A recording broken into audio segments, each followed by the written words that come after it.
Father returning home. दोस्तों, दिलीप चित्रे द्वारा लिखित इस कविता का आज अध्ययन करेंगे। It's a very beautiful poem actually, and इसकी जो थीम है ना वो बहुत ही अलग है। क्योंकि अब तक जो हमने पोएम्स का जो विश्लेषण किया वो सारी पोएम्स मोटिवेशनल थी, इंस्पायरिंग थी, लेकिन ये जो कविता है ये थोड़ी अलग है। इस कविता का जो टोन है वो बहुत ही सीरियस है, मोनोटोनस है। ये कविता हमें एक अलग थीम के बारे में बताती है। ये जो थीम है वो थीम दिलीप चित्रे के बाकी कविताओं में या फिर साहित्य में हमें दिखाई देती है। Exile, alienation, self disintegration and death, ये कुछ ऐसे टॉपिक्स हैं जिनके ऊपर दिलीप चित्रे अपना लिटरेरी वर्क करते थे। इस कविता में आपको एलियनेशन और एग्जाइल की जो थीम है वो देखने मिलेगी। तो आइए पहले इस कविता को समझने का प्रयास करेंगे। Father returning home. दोस्तों, दिलीप चित्र के बारे में थोड़ा सा जान लेंगे, क्योंकि ही was a person who was gifted with multiple talent.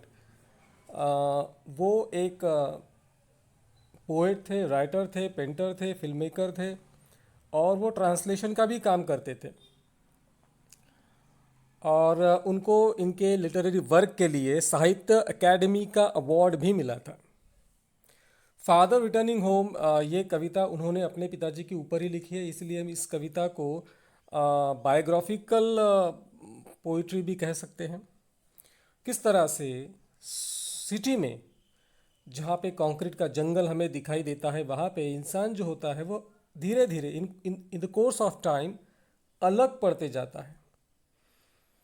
ना सोसाइटी उसके साथ होती है, ना उसकी फैमिली उसके साथ होती है। वो एक अलग अलोन ऑब्जेक्ट बन के रह जाता है। तो क्लोजली ऑब्जर्व किया था दिलीप चित्रे ने खुद के पिताजी को, तो उन्हीं का सेल्फ ऑब्जर्वेशन है जो जिसको उन्होंने पोइटिक फॉर्म में प्रेजेंट किया है। तो आइए इस कविता का आनंद उठाते हैं, समझने का प्रयास करते हैं। Father returning home. My father travels on the late evening train.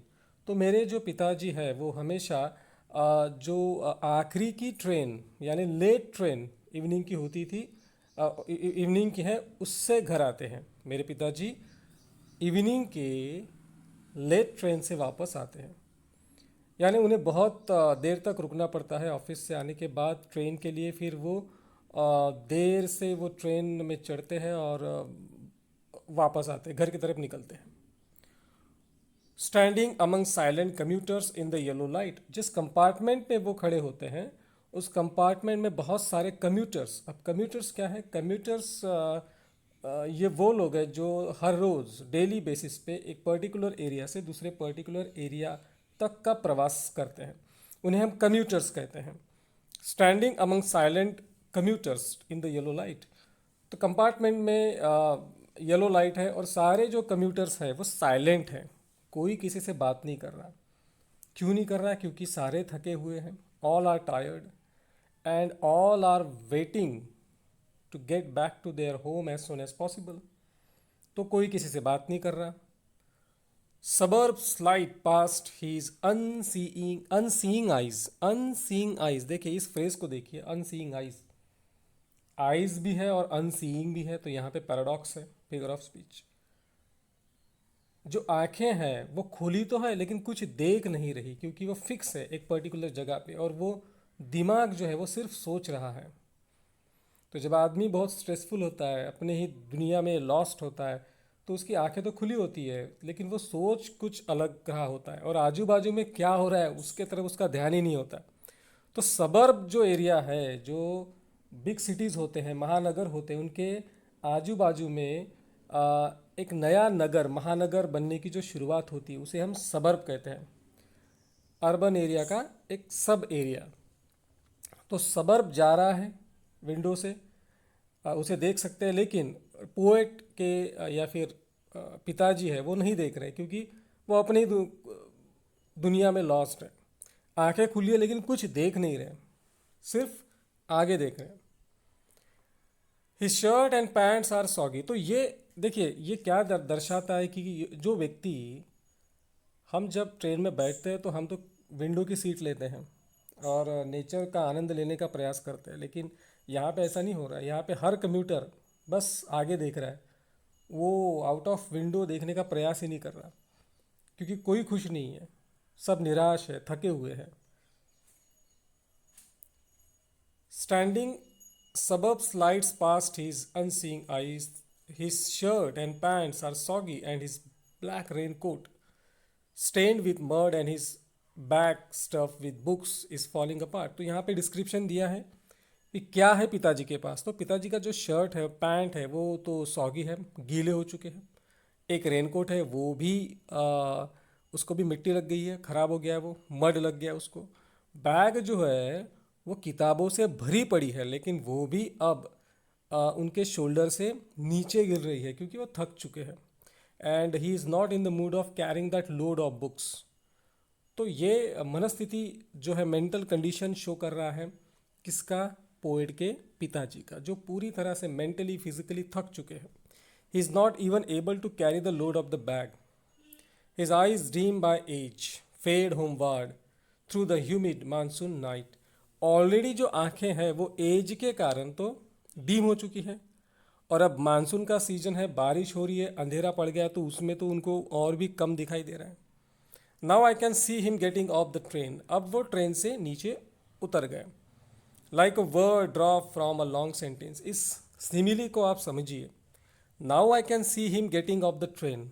मैं अब देख रहा हूँ उन्हें, पोएट कर रहा है कि मैं भी देख रहा हूँ कि मेरे पिताजी अब ट्रेन से नीचे उतरे। लेकिन कैसे नीचे उतरे? जैसे मानो कोई राइटर अपने एक किसी लॉन्ग सेंटेंस में से किसी अनवांटेड वर्ड को ड्रॉप कर देता है, उसी तरह से वो भी ट्रेन से नीचे उतरे हैं। मुंबई में क्या होता है कि बहुत भीड़ होती है, तो आप तो चढ़ने का प्रयास आपको करना नहीं पड़ता, भीड़ ही आपको ट्रेन के अंदर चढ़ा देती है, और उतरना भी नहीं पड़ता, भीड़ ही आपको ढकल ढकल के नीचे उतार देती है। तो कोई यानी सेल्फ एफर्ट यहाँ पे है ही नहीं। जो एक सिस्टम है, उस सिस्टम का आप सिर्फ पार्ट हो, आपका इंडिविजुअल एग्जिस्ट ही नहीं करता। He hurries across the length of the grey platform. Grey word के ऊपर आप थोड़ा सा ध्यान दीजिए। Grey is a shows old age. तो ग्रे प्लेटफॉर्म कहाँ है? He hurries across the length of the grey platform, crosses the railway line, enters the lane. तो वो अब ट्रेन से तो उतर चुके, लेकिन जो प्लेटफॉर्म है ग्रे है, उसको भी वो क्रॉस करते हैं, बाद में रेलवे लाइन को भी क्रॉस करते हैं। एंटर्स द लेन, उस गली में, उस लेन में वो एंटर करते हैं जहाँ से उनका घर है। His chappals sticky with mud but he hurries onward. तो उनकी जो चप्पल है वो भी स्टिकी हो चुकी है, क्योंकि पानी लग जाने की वजह से, मड लग जाने की वजह से वो स्टिकी हो चुकी है। उनको चलते नहीं आ रहा बराबर, लेकिन फिर भी वो चल रहे हैं speedily, because he wants to reach home as soon as possible. तो ये देखिए, हर बात पे यहाँ पे एडजस्टमेंट करना पड़ता है। हर बात पे स्ट्रगल है, एडजस्टमेंट है इस सिटी लाइफ में।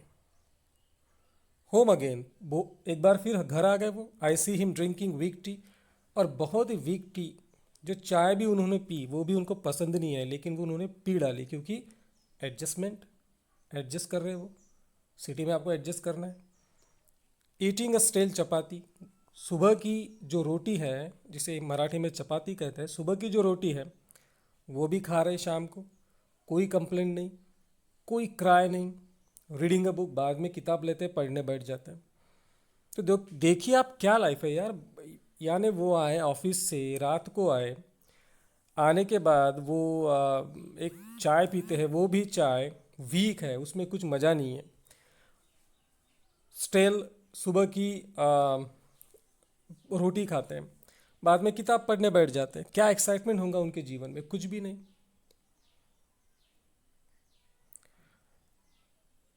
अब यहाँ पे हमें क्या पता चलता है कि सोशल और सोसाइटी में, सोशल लाइफ तो उनकी यानी बोरिंग है ही, लेकिन फैमिली लाइफ भी बहुत ही बोरिंग है। कोई भी उन्हें रिस्पॉन्स नहीं देता, वो कट चुके हैं दुनिया से, वो कट चुके हैं फैमिली से और अकेले पड़ चुके हैं।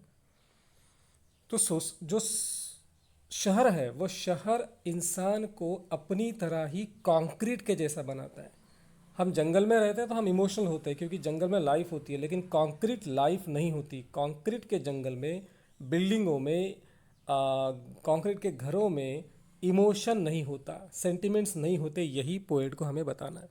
और धीरे धीरे आदमी, आपके पास कितना भी पैसा हो, कितना भी बड़ा घर हो, आप अकेले पढ़ने लगते हो क्योंकि आपके आजू बाजू में इमोशन लेस पीपल एग्जिस्ट करते हैं। क्योंकि सिटी लाइफ हर इंसान को practical, self centred, emotionless बनाती है, जो गांव में नहीं होता।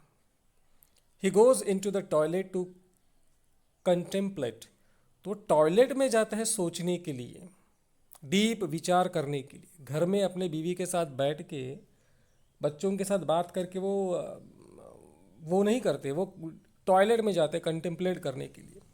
Men's estrangement from a man made world, तो ये हमें क्या दिखाता है कि एक आदमी जो सोचने के लिए टॉयलेट में जाता है, ये हमें यह दर्शाता है कि किस तरह से पोएट के पिताजी अलग थलग पड़ गए हैं।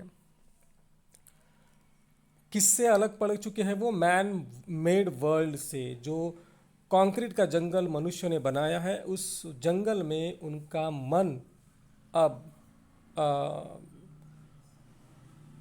उनको अच्छा नहीं लगता। उस जंगल में, कंक्रीट के जंगल में वो बोर हो चुके हैं, वो खुद को कनेक्ट नहीं कर पाते, लेकिन फिर भी वो जी रहे हैं क्योंकि एडजस्टमेंट कर रहे हैं। He has to support his family. Coming out of he trembles at the sink, तो सिंक के पास जब वो आते हैं तो थोड़े से ट्रम्बल करते हैं, यानी गिरते गिरते बचते हैं वो। The cold water running over his brown hands, तो उनके हाथों के ऊपर से कोल्ड वाटर, वो अपने हाथ वॉश कर रहे हैं तो कोल्ड वाटर जाता है। अब ये कोल्ड जो वाटर है, ये भी सिग्निफाई करता है, राइटर वाटर लिख सकता था लेकिन उसने कोल्ड शब्द यूज़ किया है क्योंकि warm happiness, cold unhappiness show करता है। A few droplets cling to the greying hair on his wrist, तो हाथ के ऊपर के जो बाल है वो भी अब ग्रे हो चुके हैं, तो उनके ऊपर कुछ छींटे जो है पानी के वो भी लटक जाते हैं, droplets. His sullen children, his sullen children bad tempered, sullen का मतलब बैड टेम्पर्स, उनके जो बच्चे होते हैं बैड टेम्पर्स, वो भी अपने पिताजी से बात नहीं करते, अपने